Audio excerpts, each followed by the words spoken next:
Student, आज हम कक्षा 7 की विज्ञान विषय में चैप्टर नंबर 3 गति एवं समय, मोशन एंड टाइम, इसके पहले का पार्ट में इससे पिछली वीडियो में आपको पढ़ा चुका हूँ। आज मैं आपको आवर्तकाल पढ़ाऊंगा, time period. You know what's the means of time period? क्या मतलब होता है टाइम पीरियड का? हाँ, जिंदगी में कुछ समय काल जो है, आवर्तकाल जो है, कहीं ना कहीं यूज करते हो, देखते तो तुम बहुत बार हो, लेकिन उसको कभी जानते नहीं। जानते भी हो लेकिन पहचानते नहीं, और पहचानते भी हो तो कैसे हुआ ये नहीं जानते। है सब कुछ। देखो ये घड़ी लगी हुई है, भली भांति दिखाई दे रही होगी आपको घड़ी, सुंदर सी घड़ी बनाई है मैंने। देखो यहां बज गए 12, यहां बज गए 3, और यहां बज गए 9, और यहां बज गए 6। समझ रहे हो? ये आप मिनट की सुई मान लीजिए। अब आवर्तकाल क्या चीज है? ये जो मिनट की जो सुई है, ये पूरा चक्कर जब लगा लेगी, मतलब यहां से चलकर ये पुनः वापस इस 12 पे आ जाएगी, तो इसका एक आवर्तकाल हो जाएगा। इसका एक आवर्तकाल हो जाएगा। आवर्तकाल को कैपिटल टी से प्रदर्शित करते हैं, और इसका फॉर्मूला होता है T बराबर 1/n, जहां T बराबर आवर्तकाल, n बराबर आवृत्ति। आवृत्ति मतलब दोलनों की संख्या। ठीक, ये बात हुई आवर्तकाल की। दूसरी बात करेंगे हम आवृत्ति की।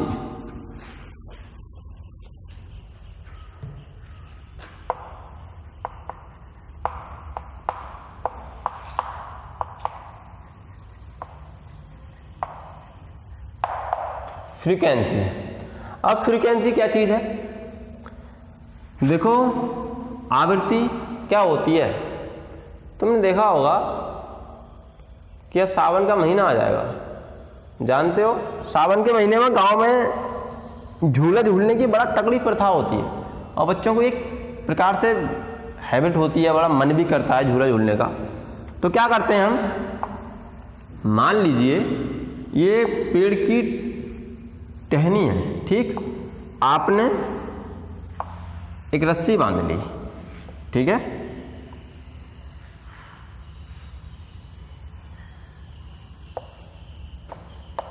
और आप लटके हुए हैं, ये यहां बैठे हैं आप। तो आवृत्ति कैसे पता पड़ेगी आवृत्ति क्या हो रही है? आप यहां से चलना स्टार्ट करेंगे, यहां तक एक बार घूमेंगे, फिर पुनः वापस यहीं आएंगे, फिर इधर जाएंगे, फिर वापस यहाँ आएंगे। जब यहाँ वापस आ जाएंगे तो आपकी एक आवृत्ति पूरी हो जाएगी। एक आवृत्ति आपकी पूरी हो जाएगी। आवृत्ति को हम स्मॉल n से प्रदर्शित करते हैं। इसका फॉर्मूला होता है स्मॉल n बराबर कैपिटल T। इसका मात्रक होता है हर्ट्ज। ये बात हुई आवृत्ति की।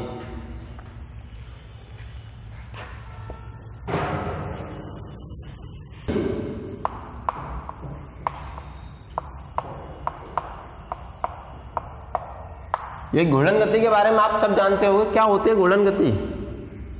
देखी होगी, गांव में गर्मियों के दिनों में जब छुट्टी हो जाती है हमारी, तो बच्चे क्या करते हैं, बंगूर बहुत नचाते हैं। यू नो बंगूर, लट्टू, कंचे खेलते हैं, अंटे बोलते हैं गांव में, खेलते हो? तो घूर्णन गति मतलब घूमना। जैसे जो बंगूर होता है वो इस टाइप का होता है,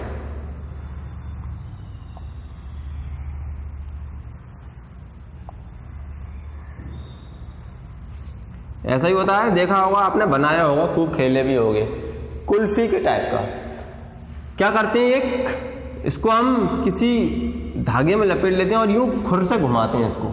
जैसे झट से घुमाते थे नाचने लगता है, अब इसको मारते हैं, जब पीटते रहते हैं तो ये अपनी अक्ष के परिता घूमते रहता है। मतलब ये अपनी अक्ष के परिता घूमने वाली गति घूर्णन गति कहलाती है। अपने अक्ष के प्रता घूमने वाली गति घूर्णन गति कहलाती है। पंखे का अपनी अक्ष के चारों ओर घूमना, पृथ्वी का अपनी अक्ष के चारों ओर घूमना, ये सब घूर्णन गति के उदाहरण हैं। आई बात समझ? मतलब पंखे का अपनी अक्ष के चारों ओर घूमना, पृथ्वी का अपनी अक्ष के चारों ओर घूमना, और भी बहुत सारे कार्य हैं जो, जैसे आपने देखा होगा गांव में कोल्हू होता है, कोल्हू, इसमें मिठाई बनती है, वहाँ जो रस पेरने का सिस्टम होता है ना, तो वो अब तो चेंज हो गया। पहले क्या था, वहाँ बैल बांध देते थे, अब यहाँ रस पेरते तो बैल जो है इसके चारों ओर घूमता रहता था, अपनी अक्ष के चारों ओर ही घूमता रहता था, वो वहीं घूमता रहता, और गन्ना जो था वो रस में कन्वर्ट हो जाता था। अपनी अक्ष के चारों ओर घूमना ही आपकी घूर्णन गति कहलाती है। इसके बाद में नेक्स्ट बिंदु बताता हूं आपको, जड़त्व।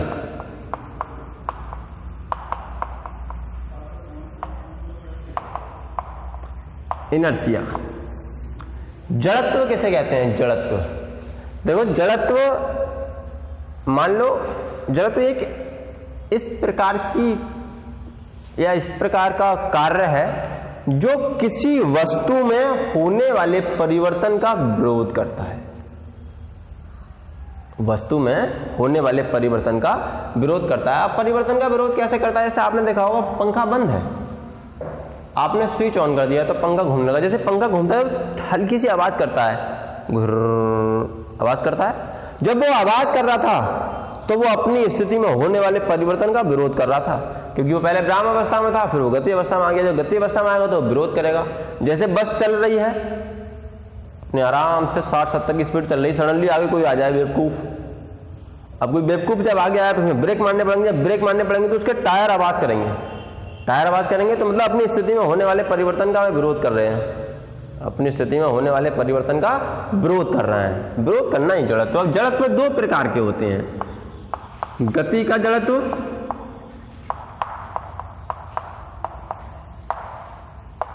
विराम का जड़त्व।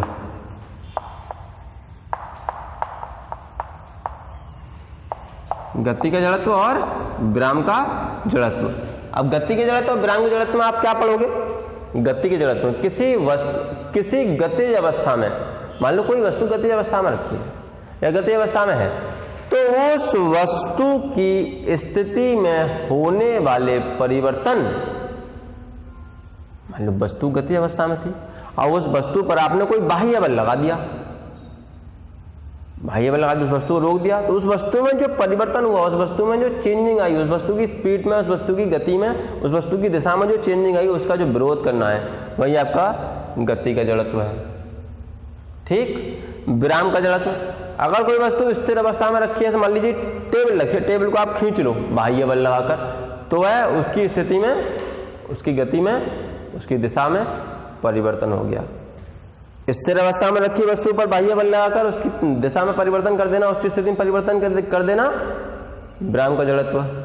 और गति अवस्था में अगर कोई वस्तु रखी है या गति अवस्था में कोई वस्तु है, उस पर आपने कोई बाह्य बल लगा दिया, तो उसकी स्थिति में जो परिवर्तन हुआ वो आपका होगा गति का जड़त्व। और विराम अवस्था में रखी, उस पर आपने कोई बाह्य बल लगा दिया, तो वो होगा आपका विराम का जड़त्व। उसके बाद मैं आपको नेक्स्ट बिंदु बताता हूं, न्यूटन के गति विषयक नियम।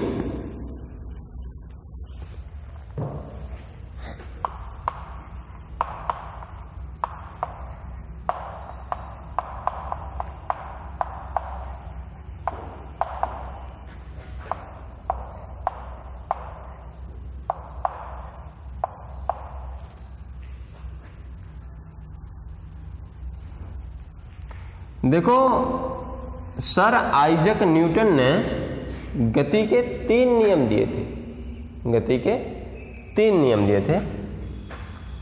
गति के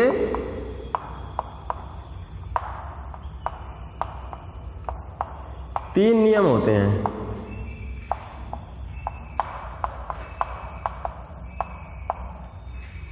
सबसे पहले नियम के बारे में पढ़ेंगे हम।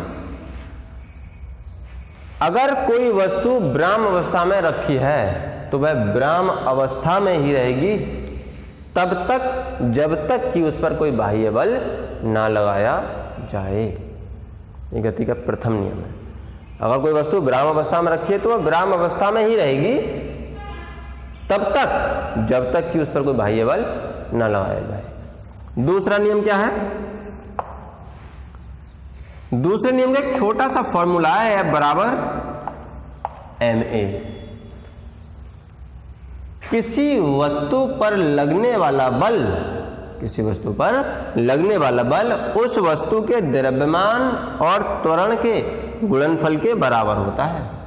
किसी वस्तु पर लगने वाला बल उस वस्तु के द्रव्यमान तथा त्वरण के गुणनफल के बराबर होता है। तीसरा नियम देखेंगे। तीसरा नियम है क्रिया प्रतिक्रिया का नियम। जब हम किसी वस्तु पर बल लगाते हैं तो वह वस्तु भी हमारे ऊपर विपरीत दिशा में उतना ही बल लगाती है। जैसे कि हम दीवार गिराने की कोशिश कर रहे हैं, तो दीवार को हम तो गिराने की कोशिश कर रहे हैं और दीवार अपने आप को बचाने की कोशिश कर रही है। कई बार क्या होता है, गांव में ट्रैक्टर होते हैं या मोटरसाइकिल है या कोई और अन्य साधन है, उनकी बैटरी खराब होने के कारण उनमें धक्का लगाना पड़ता है। हमको जब धक्का लगाना पड़ता है तो क्या होता है कि एक ड्राइवर उस पर बैठ जाता है और बाकी 4-5 लोग उसमें धक्का लगाते हैं। वह पूरी ताकत के साथ धक्का लगाते हैं। जब धक्का लगाते हैं तुम तो अपनी पूरी ताकत उसको धकेलने में लगा रहे हो और वह अपनी पूरी ताकत अपने आप को रोकने में लगा रहा है। यही क्रिया प्रतिक्रिया का नियम है, एक्शन रिएक्शन। समझ रहे हैं आप? तो ये 3 नियम न्यूटन के हुए। इन नियमों के बाद जो बिंदु मैं पढ़ाऊंगा आपको वो नेक्स्ट वीडियो में पढ़ाऊंगा।